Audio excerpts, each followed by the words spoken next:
Thank you so much for joining us. We're going to dig right in because I have some serious questions about Maundy, Thursday. Is it Monday? Is it Monday? Is it Thursday? I don't know what this means. Explain. Okay, so John Wesley is the founder of the Methodist Church. He was from England. He spent some time in South Georgia there in the 18th century, and he was preaching. It was Holy Week, which is what we call this week between Palm Sunday and Easter, and he wanted to preach every day. And on Palm Sunday, he announced he was going to preach about what Jesus did Monday to Thursday.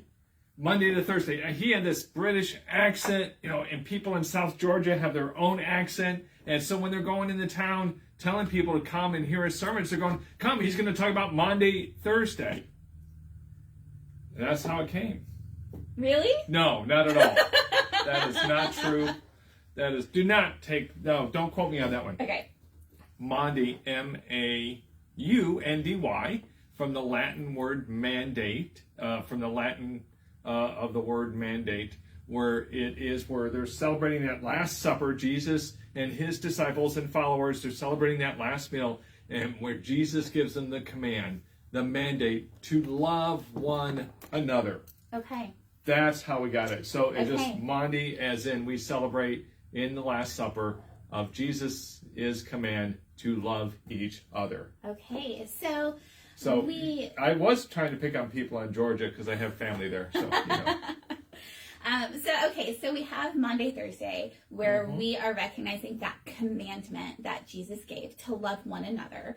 What else do we recognize on Maundy, Thursday? Well, we do the Last Supper, that last meal that Jesus shared with his disciples in that upper room where he took the bread and he said, this is my body. And then out of the 4 cups, he took the one that was the cup of salvation. And he said that this is my blood, poured out for you. And every time you do this, do the remembrance. So we also do the Last Supper on Maundy, Thursday. And we also remember that act of humility that Jesus did in washing the disciples' feet. So sometimes that's done in a hand washing. Okay. So we remember the humility, the commandment to love each other, and the expression of love and humility and the sacrifice of Jesus in the Last Supper. So that kind of rolls us into Good Friday. It starts with a very somber thing, and then it rolls us into Good Friday, which is a really, really sad day. Let's talk about Good Friday. Okay, what would you like to know? Everything. Everything.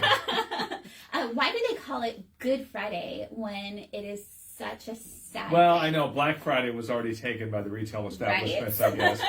That is also a really sad day for my account. Isn't it? For the good that Christ does for us in giving his life, in the good of sacrifice. And so Good Friday, we usually read the narrative from the time that Jesus was in the garden when he was arrested, and then the trial and the hearings and the yelling to crucify him, crucifying, that demand of the crowd there to crucify, and then the journey that Jesus makes to the cross, where he's stripped, where they place the crown of thorns on him, and he has to carry his own cross along the way, all the way up to the hill, where he's crucified, breathes his last, and then laid in the tomb. And remembering that sacrifice. And so we want to journey with Jesus on that journey. Okay. And be there. And it is interesting that the most dedicated disciples that stayed with him all the way were the women. Yeah. And sometimes we're quick to forget that.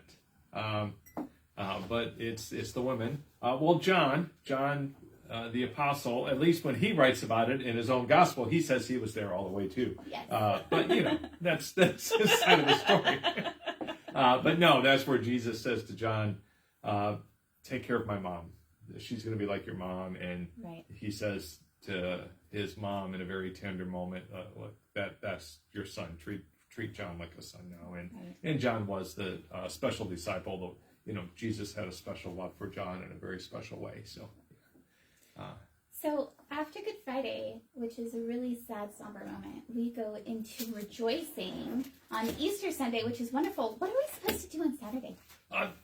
Wow, I love that question. So, I was just trying to find it here. It's, what are we supposed to do on Saturday? Well, I know that people will have Easter egg hunts, and they'll go get their Easter dresses and buy new clothes, maybe plant flowers. But I like us to take just some silent time. Maybe plan, even if you can, just an hour of silence to remember that Jesus was in the tomb. That Jesus was in the tomb, and to reflect on those events. So just take some time for silence and pray. But also Peter in his letter, his first letter to the church. So it's 1 Peter chapter 3. I think it's verse 18. No, verse 19. It says, in 18, Christ was put to death as a human, but made alive by the Spirit. Right. And it was by that Spirit that he went to preach to the spirits in prison. Now, the early church interpreted that Jesus did that on Holy Saturday. Okay. That Saturday, that Jesus, we have that phrase sometimes in the creed and in some faith expressions, he descended to the dead. Yes. Where he preached to them to give them a chance. So, okay, you have that question. Well, what about those who died before Jesus? Well, Peter and then the early church said, well, Jesus went there to proclaim the message and stole the keys of death away from Satan. So they had a chance, and so Jesus was pretty busy on that day. But some silence and remembering what Jesus was busy doing in reaching those. It says to those who are in prison, but it meant the place of the dead. Right. The place of the dead. So. Wow, that's really interesting. I don't think I knew that before. So thank you for sharing that. Mm-hmm. And then it rolls us into Easter Sunday, where we rejoice and we celebrate that Jesus has risen. Yeah. And, it's fun when you read the various Gospels and the accounts of that. And we're going to look at the one out of Matthew, the Gospel of St. Matthew this year. And what grabbed me when I was reading it again was he starts it with an earthquake. Yes. I know. Isn't that powerful? Yes. I mean, get the pun? Yeah. Yeah. Starts it with an earthquake, and spending some time in Southern California, I can relate to earthquakes. But he starts it with that kind of power, and then Matthew actually has a few earthquakes in his gospel. Yeah. Do you remember the story where the big storm comes up, there's all these waves crashing, and the disciples are afraid, and so Jesus has to calm the storm? The word in Greek is actually earthquake, so maybe an earthquake caused the waves that were coming over the side, and then Jesus says an earthquake will be a sign of a new age to come. Okay. And then on Good Friday, when Jesus dies, there's an earthquake. Which I think just shakes the whole foundation of sin, that Jesus is trying to crumble sin and evil, and then it says on Easter morning there was the earthquake, and that's why the women, when they get there, the stone is gone. So it's like this earthquake, it's this breaking forth for life, and its power. And so Paul later says in his letter to the church at Philippi, I want to know Christ and the power of his resurrection. So I think it's the power of, almost like the power of an earthquake, to shake us up and take us by surprise. Well, and I think that's what God does, is he shakes us up and takes us by surprise. So I think that's awesome. Yeah. So another question about Easter Sunday. Oh, okay. What is the significance about having a sunrise service? Oh, okay. You don't know? Really? Okay. It's right here. No, just kidding. Because it's they went. All right here. It is. No, I'm just giving you a hard time. It says that they went at dawn. Okay. They went to to where Jesus was buried, in that garden tomb, provided by Joseph of Arimathea and Nicodemus. We know Nicodemus was a Pharisee, but he couldn't quite get there to follow Jesus.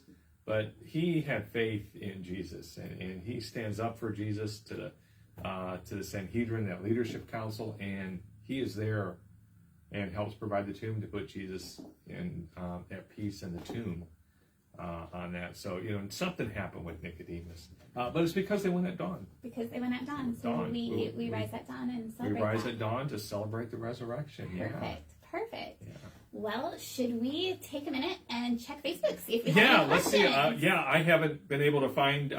I know that we are on Facebook, but I can't find it. So thank you for. I know, but I had a question during the week, so just hang in there with us. just checking our phones, looking for your questions this is on us. Facebook. Okay. So. All right. Okay, so no questions yet. That's okay, because if you post them, even if we're not live, we will answer them. Yeah. So here's one. Okay. Sometimes people think when you bring in bunnies and eggs and the flowers that diminishes the message of the resurrected Christ. Now, what do you think about that? Then I'll give my opinion. Well, so working with children, I don't think it does. I think there are ways to incorporate Christ in with the eggs, with the lilies, with the flowers. The Easter bunny is maybe a little bit harder, but I feel like we can incorporate Christ in all of that. So I don't think it diminishes or takes away. I think it kind of adds to the excitement. I do too. It celebrates it. The egg, sometimes that's the symbol of Jesus kind of coming out of the tomb, because we crack open the egg and they're hidden, so you got to find them, and there's that. The bunny, I always think, well, it's just remember, people say, well, they reproduce, but just this proliferation of life, and that's what Christ, the resurrected Christ, brings to us is life. And then with the flowers, I mean, this newness that even nature does psalm, and sometimes I think it's also in Isaiah, where the nature will sing the praise of God, and so we see all this new life springing up. Absolutely. That helps us, focus on the life that we can have in Christ, and a new life. And I think as long as you explain to your kids, because I think that's where a lot of it stems from, is with kids, with the bunnies, with the baskets, with the eggs, explain it to your kids and teach them what this means and what it represents, and it adds to the excitement. We do resurrection eggs, so we incorporate eggs. What's a resurrection egg? Okay, so the resurrection eggs, you get a dozen eggs. Okay. And you do the Stations of the Cross, and you have little items. So what are the Stations of the Cross? Oh, there's a dozen of them. So that is for another video. Well, no, the Stations of the Cross are places where something eventful or meaningful happened as Jesus was making his way to the cross. And it starts with Palm Sunday. Yeah, and so it's the journey to the cross. Yeah. Yes, and so there's something that goes in each egg, and there's a Bible verse that goes with it. I've done videos with that in the past. So, well, we might want to post that. Maybe people want to do that. Yes, so I'll have to look through my archives and see if we can get that posted. But yes, just incorporate faith into the eggs, the flowers, the Easter bunny. So, yeah. Well, thank you. I hope that you all have a joyous Easter. Yes, happy Easter to all. We're so glad you can join us today. And I hope that you'll join us for the worship services this Holy Week, Monday, Thursday, or Monday through Thursday. No, Monday, Thursday, 7 o'clock. It will be on Facebook and YouTube, but as well in the sanctuary. Good Friday at 7 p.m. as well. Easter sunrise out at the pavilion by Dead Fish Grill at 7 a.m. And our worship services here plan to be here at 10:30. Brunch Church starts serving food at 10:30, and we'll have a mini concert in the sanctuary by Chisholm Brass starting just a few minutes past 10:30. Joyous Easter to you all. Happy Easter, y'all.